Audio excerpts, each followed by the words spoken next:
Мој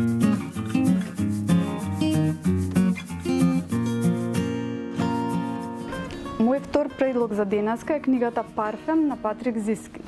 Станува збор за една современа класика која што е продадена во милионски примероци, напишана е во манир на романтизмот и готската литература на 18 и 19 век, меѓутоа таа е едно ремек дело кое што и денешниот читател го воодушевува.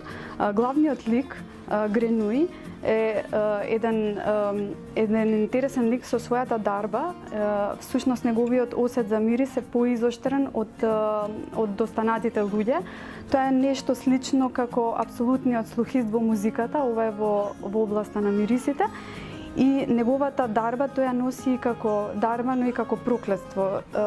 Тој сака да направи еден совршен парфем и тоа го прави на еден интересен начин, бидејќи го спојува убавото со ужасното, тој станува еден ладнокрвен убиец. Она што е интересно, можеби сте го слушнале, има направено и филм, но секако уживањето во книгата е секогаш подобро.